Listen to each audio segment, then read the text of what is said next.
What I wanted to start with was just to talk a little bit about neuroplasticity. Yes. Since we work in cognitive training and we talk about how the brain changes and how we rewire things.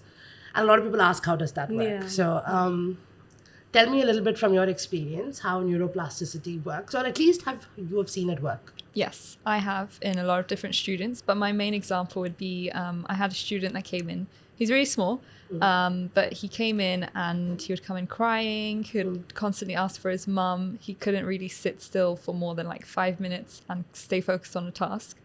But then by the end of his program, when he was almost finished, he was walking in like confidently, saying hi to all the trainers. He was able to sit for the duration of the whole session, and he would not cry, not ask for his mum. If anything, I'd be telling him his session is over and he would be happy to sit for a longer time. And that was like one of the biggest examples I saw where like neuroplasticity is there, and from where he started to where he ended, like his brain definitely rewired, it changed, it adapted to this whole thing. Because initially when he came in, if I'm not wrong, he would not. So the session would start and he would sit for like, 3 minutes? Yeah. And then he would just walk off. Exactly. Right? Yeah. And then his brain got used to the routine and he got used to the challenges. And how was he in response to the training? So in the beginning, it was hard because he wouldn't want to sit still and he was very distracted looking for his mum constantly or wanting to leave. But once he got used to the idea and was familiar with the exercises and the routine of, okay, this exercise will only be 5 minutes, then we're going to move on to the next, then he was able to sit. And because he was more familiar with it, he, started to sit for a longer time, understand what he's doing and move on to the next. So he came in with hyperactivity and inattention kind of symptoms. Mm-hmm. And with time and with training, the neuroplasticity kind of showed. Yes. Just how his brain adapted and everything changed and how he got used to the routine and the training. And what were one of the main changes you saw in him with training and with time? Definitely like his confidence and just his ability to go faster. He came in very slow, like in his own world kind of, and by the end of it he was very like on board, in tune, and just like going through exercises really fast and just gave me his full attention. And then how did he used to call you? So he'd say, "Hi, Miss Soha." He was very open and loud, and he would by just the be end. Oh, nice. Yeah. Initially, because he wouldn't. No, he was very reserved in the beginning. He was just really sad. He'd be crying, and then by the end of it, he'd be like walking in and like saying hi to all the trainers, like calling my name, even like from across the room. He was so much louder, more confident, for sure. Yeah, and that is one of the signs of neuroplasticity in that sense, right? Yes. One of the most key things I think that happened to him was that he got very independent. Yes. Right? And you don't see that or people don't understand it as a sign of how your brain changes and evolves. Yeah. But independence is such a key thing. And I think a lot of parents struggle with that. Yeah. When it comes to having a child who's very independent. Do you think there are anything that we can provide to parents as a suggestion to how they can make their children more independent? I think that's the thing. What I wanted to add was, historically we saw that scientists said that the brains don't change. Like, after you grow up, the brains don't change. Like at what age? Childhood. Like after childhood, after you're a teenager, brains don't change. And that's what the scientists have used to come up with. But now we can see that, our brain adapts to different environments, situations. And that's why neuroplasticity is also so important. And through that, we can help children learn different life skills, make them more independent. So coming back to you're making your point about how to make kids more independent is, first of all, let them be. First of all, they're kids. Let them be. Just let them be. Let them exist Yes. for 2 seconds as who they are, instead of imposing certain rules and expecting things of them that you don't expect of each other. Exactly. Right. And they're children. Let them enjoy their childhood and let them be children. But also, in fun ways, we can make them more independent. So big part of childhood is parents being present. So, and why that is important is because you may think that if you teach your children to do things, you're making them more dependent on yourself. But what happens is that children want to be a part of your lives. So maybe giving them like few different chores. But now I'm confused. Yeah. You said Let them be. No, like make them a part of your daily routine. Okay. In the sense that you don't have to give you give them things to do, Right. but don't you teach them Right. and let them do the work, but don't do it for them. So there are parents who do the work for them if they think that the child cannot do it. So it's like the classic thing they show you on TV, right? The volcano experiment. Yeah. And how the parents finish it, but the kids don't. Yes. So yes. it's the task that's given to the child. Yes. But the parents come in instead Yes. of going like, exactly. here's the paper mache. They go like, this is how I build This it. is how. Right?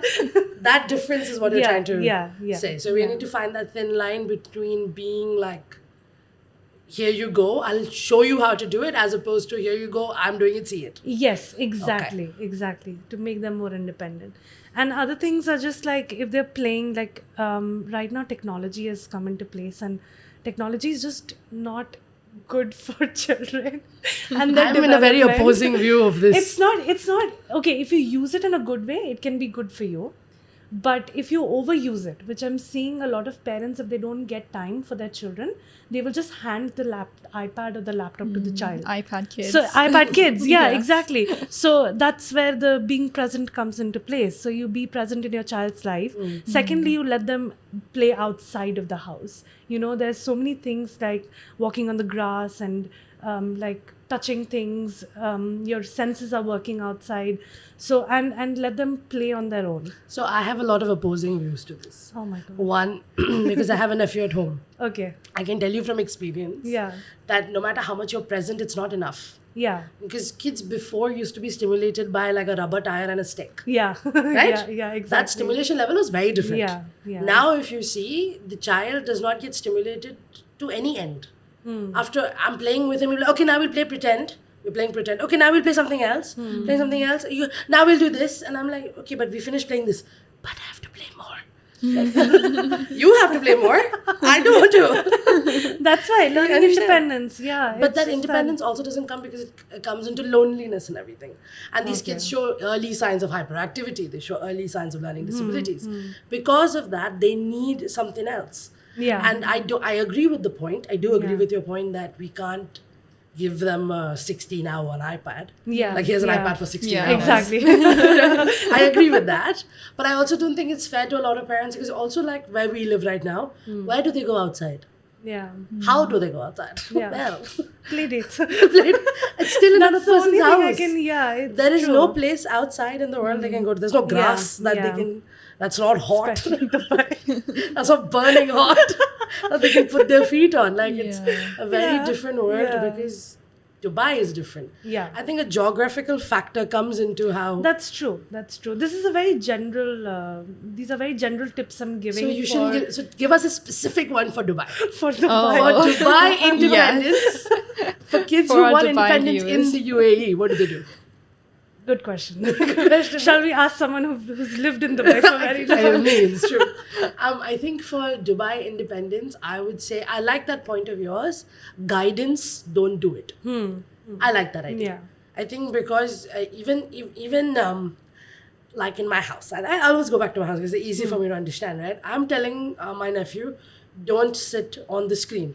He'll turn around, his grandmother's on YouTube, Yeah. his grandfather's watching news on his phone, and the TV's this is on. yeah, exactly. So the parents are they're role models. Yeah, you have they're to, modeling such exactly, behavior. Yes. exactly. So you have to model independence. I think Dubai is the kind of place yeah. where you'll have to model it for them to see it. That was going to be my fourth point, but You didn't even reach the third. I skipped over. It's too I'm in the late. fourth. So that's what I mean. Yeah, Like, yeah. modeling, I think, is the best form of learning, at least in this Exactly, region, yeah. geographically speaking. Because even simple things like task switching, that okay, now we're going to watch our iPad and then we're going to go play and then we're going to do this. Even that is not easy anymore.